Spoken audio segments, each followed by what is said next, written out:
Student class 9th का maths का annual exam का क्वेश्चन पेपर कर रहे थे हम सॉल्व, जिसका हमने सेक्शन ए कर लिया है। तो वो आप प्रीवियस वीडियो में जाके चेक कर सकते हैं सेक्शन ए की। अब सेक्शन बी हम करेंगे इसका। ठीक है, तो ये आप हमने ये क्वेश्चन पेपर स्टार्ट किया हुआ है। तो आप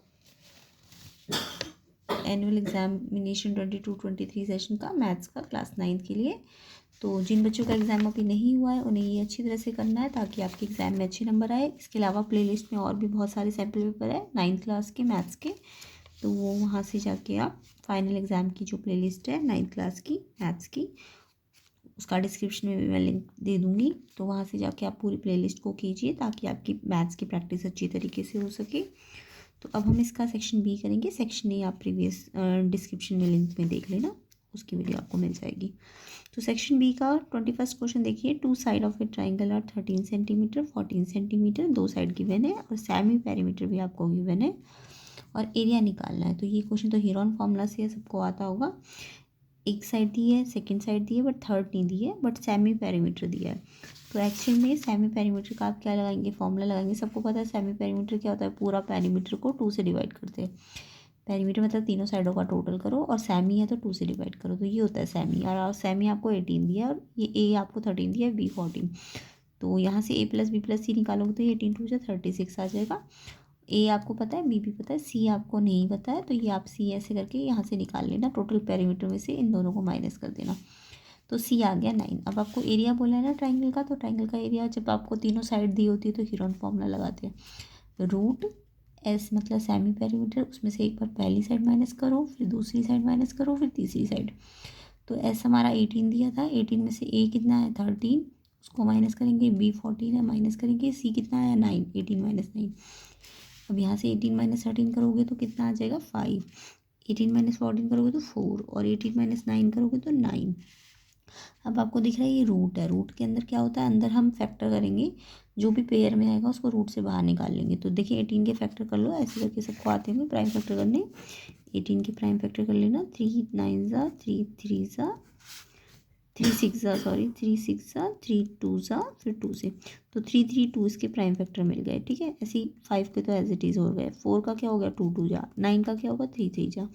अब देखो ये 3 पेयर में है ना, जब भी रूट में कोई चीज़ पेयर में तो रूट से बाहर आ जाती है सिंगल। इसमें से दो में से एक बाहर आ जाएगा, ऐसे इस दो में से एक बाहर आ जाएगा, इस पेयर में से एक 2 बाहर आ जाएगा। ये अनपेयर्ड है, एक एक बार है, तो ये रूट में ही रहेंगे। अब रूट में ही रहेंगे तो आपस में मल्टीप्लाई हो जाएंगे, बट बाहर वालों से मल्टीप्लाई नहीं होंगे। रूट के अंदर है ना ये, तो अंदर ही मल्टीप्लाई होंगे। तो ये बाहर आ गया, 3 3 9 2 18 रूट 10, तो इसका एरिया आ जाएगा। ठीक है, तो नेक्स्ट क्वेश्चन देखिए। State and prove the angle sum property of a triangle. हमें ये तो पता है कि ट्राइंगल का एंगल सम 180 होता है, बट इसे हमें प्रूव करना है, तो एक तरह से थ्योरम है।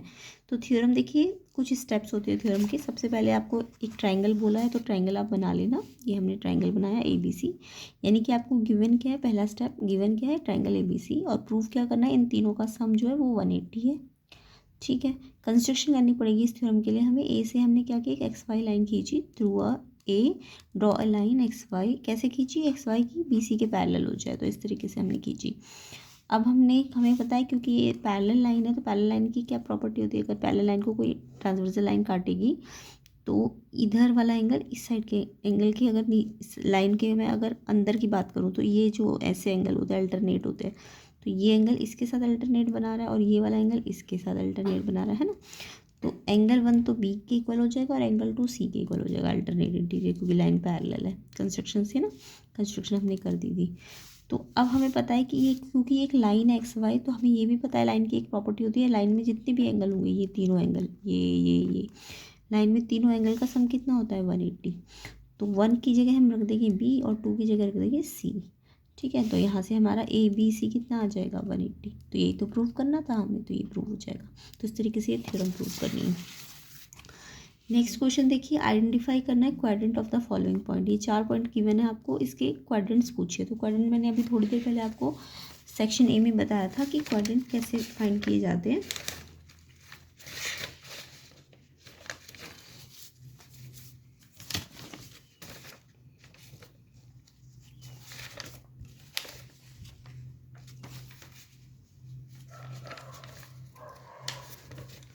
तो देखिए सेक्शन ए में जब हमने क्वेश्चंस किए थे तो यहाँ पे हमने क्वाड्रेंट वाले क्वेश्चन किए थे ना, तो यहाँ पे देखिए सेक्शन ये एक्स एक्सिस होता है, ये वाई एक्सिस होता है। ये जो फर्स्ट क्वाड्रेंट होता है ये प्लस प्लस होता है, सेकंड क्वाड्रेंट में एक्स तो माइनस होता है बट वाई प्लस का होता है, थर्ड क्वाड्रेंट में देखो एक्स भी माइनस का है और वाई भी माइनस का है, और फोर्थ क्वाड्रेंट पे एक्स तो प्लस का है लेकिन वाई कैसा है, माइनस का है। तो ये याद रखना है आपको, ठीक है। तो अब इस हिसाब से हम इन क्वेश्चन को करेंगे क्वाड्रेंट वालों को। तो देखिए आपको -1 2 बोला था, यानी कि एक माइनस का, एक्स माइनस का और वाई प्लस का है, तो माइनस प्लस का मतलब सेकंड क्वाड्रेंट हो जाएगा। अब ये एक्स प्लस का और वाई माइनस का, एक्स प्लस का और वाई माइनस का कहाँ पे होता है, फोर्थ क्वाड्रेंट पे, ठीक है। दोनों माइनस के कहाँ पे होते हैं, थर्ड क्वाड्रेंट पे, यानी ये पॉइंट थर्ड क्वाड्रेंट पे, और ये माइनस एक्स माइनस और वाई प्लस कहाँ पे होता है, सेकंड क्वाड्रेंट में, ठीक है। तो ऐसे करके हमें क्वाड्रेंट याद करनी है, ठीक है, याद हो जाएगा। आगे देखिए नेक्स्ट क्वेश्चन है क्वेश्चन नंबर 24। फाइंड करना है ए प्लस बी का होल स्क्वायर माइनस ए माइनस बी का होल स्क्वायर। पहले ये फाइंड करना है और जब ये फाइंड कर लोगे ना तो उसकी हेल्प से आप ये इवेलुएट करोगे। तो सबसे पहले इसे सॉल्व कर लेते हैं। तो देखिए इसे सॉल्व करने के लिए हमें पहले तो ए प्लस बी का होल स्क्वायर की आइडेंटिटी खोलनी पड़ेगी। तो आप सबको पता है ए प्लस बी का होल स्क्वायर क्या होता है, a square b square plus 2ab, और ए माइनस बी का होल स्क्वायर क्या होता है, a square plus b square, but यहाँ माइनस है अगर तो यहाँ -2ab होता है, ठीक है। तो हमने ये दोनों फाइंड कर लिए। अब इन दोनों का जो आंसर आया उसको माइनस करना है। तो इसका आंसर तो ये आया है, तो ये लिख दिया हमने, और फिर माइनस करना है ये वाला। तो जब ये माइनस करना है ना ये वाला, तो अंदर के साइन क्या हो जाएंगे, चेंज हो जाएंगे, क्योंकि माइनस करना है तो इसके साइन चेंज हो जाएंगे, ठीक है। ये माइनस के हो जाएंगे और ये प्लस का हो जाएगा। अब यहाँ से ए स्क्वायर प्लस का भी और माइनस का भी कट जाएगा, ऐसे बी स्क्वायर भी कट जाएगा, बट 2ab दोनों प्लस किया तो ये प्लस हो जाएंगे, लाइक है ना दोनों 2ab तो ये 4ab हो जाएगा। 2 और 2 प्लस होके, लाइक को कैसे प्लस करते हैं, सिर्फ इनकी कॉन्स्टेंट्स को प्लस करते हैं, ये जो पीछे वाला टर्म होता है वो एज इट इज़ आ जाता है, ठीक है। तो 2 और 2 4 और ab आ जाएगा। अब आपको दिख रहा है ये आपका ये आ गया है। तो देखो अब जो ये फाइंड करना है हमें वो भी तो बिल्कुल ऐसा ही है, ए प्लस बी का होल स्क्वायर, ए प्लस बी का होल स्क्वायर, ए माइनस बी का होल स्क्वायर, और फिर बीच में माइनस। तो यानी ए किससे मिल रहा है, यहाँ पे ए है √3 और बी क्या है √2। तो हम क्या करेंगे, ए को √3 और बी को √2, तो जो ये हमने निकाला है ना उसमें ए की जगह √3 रख देंगे और बी की जगह √2 रख देंगे। अब आपको पता है रूट है, ये दोनों रूट है, तो रूट से मल्टीप्लाई हो जाएगा, बट ये रूट विदाउट रूट वाले नंबर से मल्टीप्लाई नहीं हो सकता। तो ये तो एज इट इज़ लिख देना, रूट को रूट से मल्टीप्लाई कर देना, तो √6 हो जाएगा, ठीक है। तो ये आंसर आ जाएगा इसका। नेक्स्ट क्वेश्चन देखेंगे क्वेश्चन नंबर 25। फैक्टराइज करना है, ये आपकी 2 क्वेश्चन है, इसमें चॉइस है। तो 8y³ plus 12/5y² plus 6/25y plus 1/25।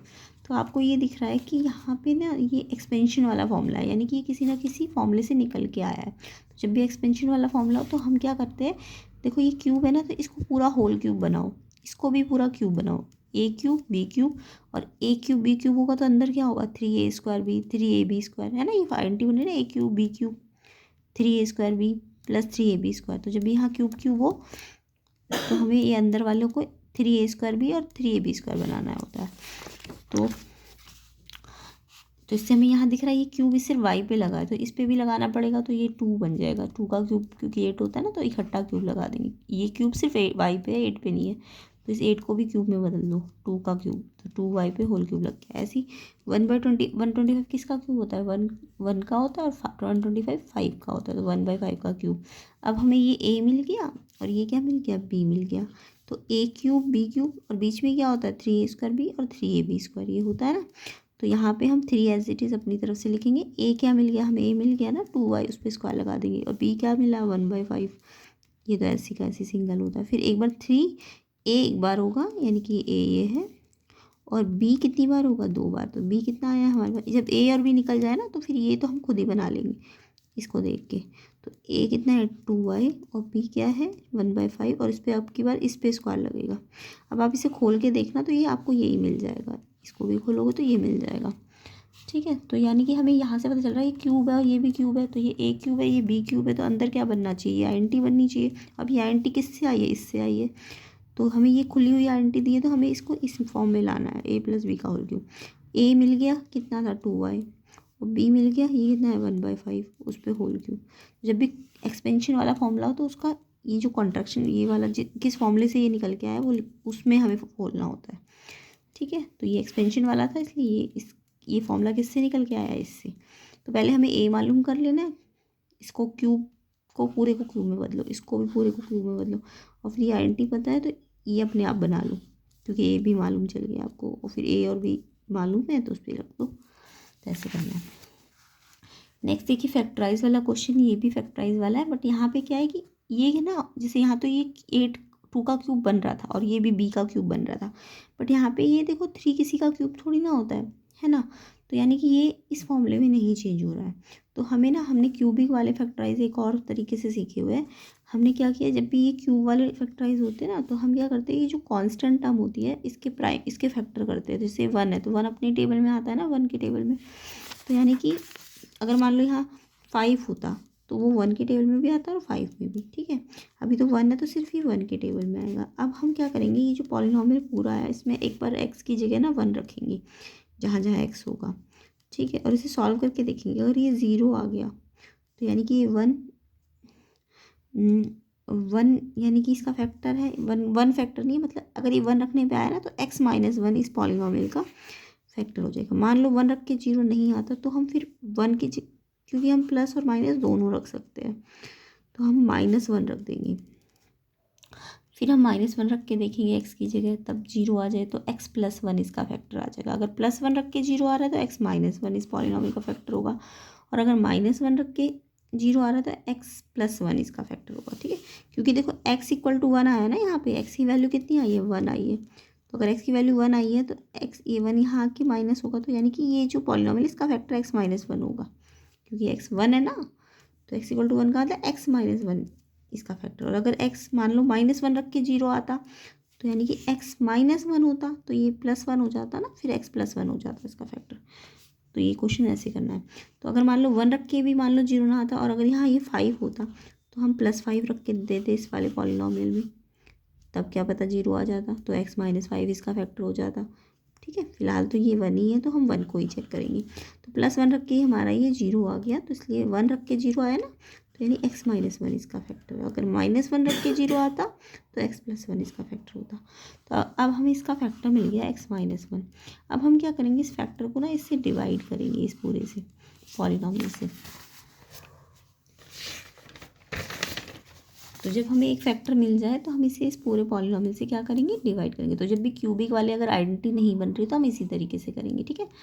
तो x माइनस 1 को जब इससे डिवाइड करेंगे तो कैसे डिवाइड करेंगे, देखो सबसे पहले इसकी टर्म क्या है, 3x3।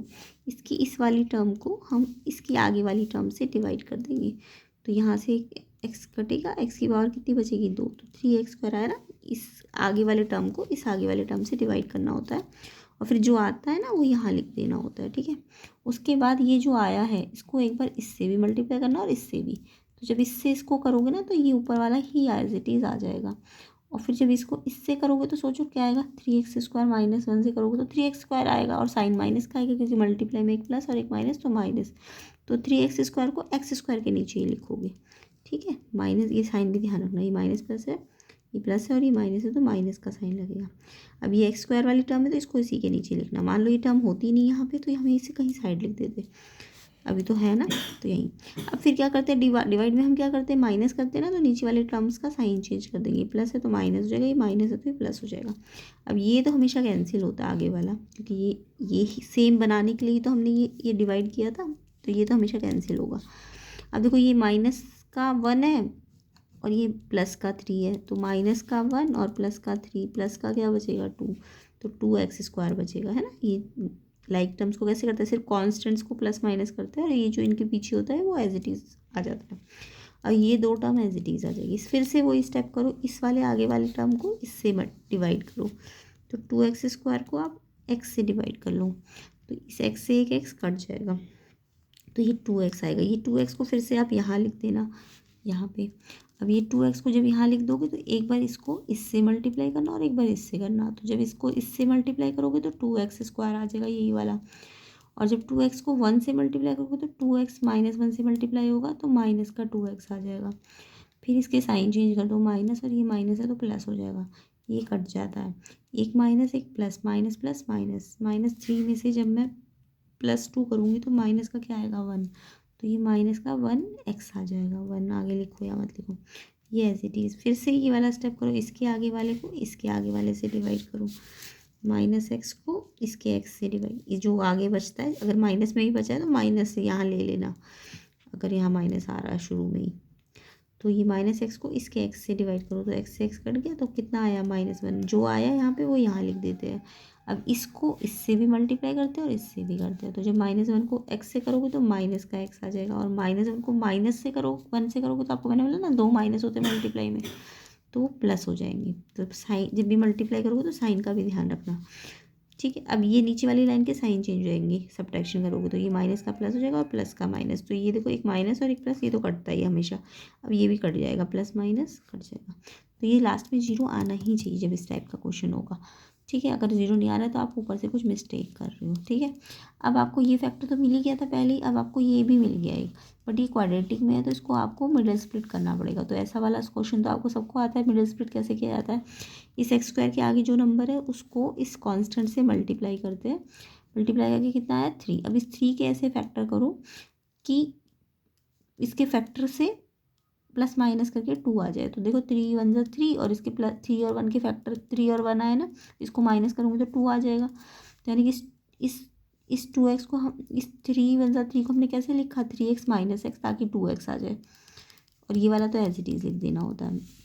ये 4 टर्म जब भी आए तो इसमें से अलग कॉमन ले लेना, इसमें से अलग, इसमें से 3x कॉमन आ जाएगा तो अंदर इसमें से x बचेगा और इसमें से कुछ नहीं बचेगा 1। जब इनमें से कुछ कॉमन ना हो तो 1 कॉमन होता है और बाहर माइनस है तो माइनस लिख देना। अब अंदर देखो इसमें से x बचेगा और इसमें से 1, क्योंकि 1 जब बाहर होता है ना तो ये एज इट इज़ आ जाते हैं, बस ये ध्यान रहे ये माइनस है ना तो अंदर के साइन चेंज हो जाएंगे। अब ये ब्रैकेट जो है एक जैसी आती है तो इसको एक बार कॉमन ले लेंगे और एक बार ये बचेगा, जब ये कॉमन ले लेंगे ना तो इसमें से ये बचेगा और इसमें से ये, तो ये कॉमन वाला पार्ट तो अलग और ये वाला अलग। अब ये देखो एक फैक्टर तो हमें पहले मिला था और ये 2 नए फैक्टर और मिल गए जब हमने डिवाइड किया इक्वेशन से, क्योंकि ये चीज़ कैसे आई होगी जब इसको इससे मल्टीप्लाई करते तभी तो आती है ना ये डिविडेंड। डिविडेंड कैसे आता है जब इसको इससे मल्टीप्लाई करते हैं, तो यानी ये किसके बराबर है, ये मल्टीप्लाई ये, तो यानी कि हमें ये सारे ये फैक्टर भी लिखने हैं और ये भी लिखना है, तो यानी कि इस पूरे का फैक्टर क्या आ गया हमारे पास, ये तीनों, एक जो हमने सबसे पहले निकाला था और जो डिवाइड करके ये 2 निकाले, ठीक है। तो ये स्टेप सारे आपको याद रखने हैं, ठीक है। आई होप ये क्वेश्चन आपको समझ आया होगा कैसे करा जाता है जब भी क्यूबिक हो, बट वो फॉर्मूला जैसे इसमें तो ये फॉर्मूला बन गया था, क्यूब था ये फॉर्मूला बन गया था, बट यहाँ पे ये फॉर्मूला नहीं बन रहा क्योंकि ये होल की किसी का क्यूब नहीं है 3, जैसे 8 तो 2 का क्यूब होता है बट ये थोड़ा ना था, तो जब भी क्यूबिक ऐसा वाला हो तो आपको ये पूरे प्रॉपर स्टेप करने पड़ेंगे। तो आई होप ये क्वेश्चन आपको समझ आ गया होगा, अगर नहीं आए तो एक बार फिर से वीडियो को दोबारा से देखिए तो आपको समझ आ जाएगा। तो यहाँ पे हमारा सेक्शन बी भी ख़त्म होता है, तो ये क्वेश्चंस आपको समझ आए तो कमेंट में बताइए। उसके अलावा सेक्शन सी हम अब नेक्स्ट पार्ट में करेंगे, तो ये आप पहले खुद ट्राई करके देखिए और बताइए मुझे कमेंट में इसका आंसर। तो ये जितने भी प्लेलिस्ट में वीडियो है उसका डिस्क्रिप्शन में मैं लिंक दे रही हूँ 9th क्लास के लिए, सैम्पल पेपर और DOE के सैम्पल पेपर है उनको अच्छी तरह से करना है, ठीक है। और ये वाला क्वेश्चन पेपर भी करना है ताकि आपके एग्ज़ाम में अच्छे नंबर आए, और चैनल को सब्सक्राइब करना, वीडियो को शेयर ज़रूर कर देना, ठीक है। और इसके पार्ट सेक्शन सी को हम नेक्स्ट पार्ट में कर लेंगे।